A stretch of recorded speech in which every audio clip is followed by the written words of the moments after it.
Nel 2204, your pageant vlogger host. Subscribe!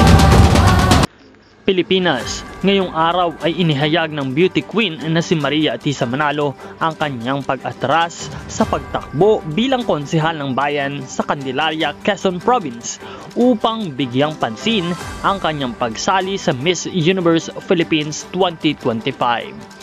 Si Manalo na naging second runner-up ng MUPH 2024 at tinalagang Miss Cosmo Philippines 2024 ay muling sasabak sa kompetisyon ngayong taon upang masungkit ang corona.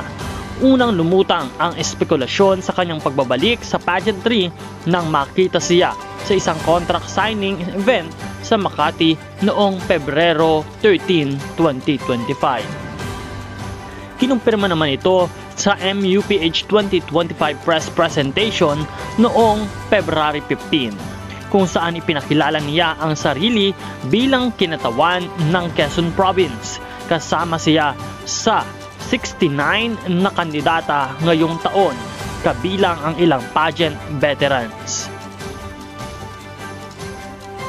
Noong Oktubre ng taong 2024 ay naghain si Manalo ng kanyang Certificate of Candidacy para sa konsehal ng bayan ng Candelaria bilang bahagi ng ticket ng muling tumatakbong alkalde na si George O.G. Suayan. Gayunpaman, mas pinili niyang unahin ang kanyang pangarap sa pageantry at ang posibilidad na irepresenta ang Pilipinas sa international stage. Nagsimula ang pageant journey ni Manalo noong 2018 nang koronahan siya bilang Binibining Pilipinas International, kung saan kalaunan ay naging first runner-up siya ng Miss International 2018. Ang kanyang pagbabalik sa MUPH ay patunay dedikasyon sa personal na pag-unlad at hangaring magdala ng karangalan sa kanyang probinsya at sa bansa.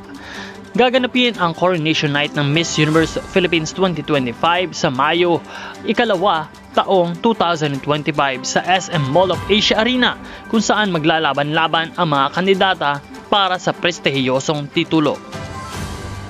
Maraming salamat sa iyong panonood at panatilihing nakatutok sa channel na ito para sa lahat ng mga bagong updates.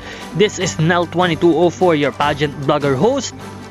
Don't forget to like and subscribe.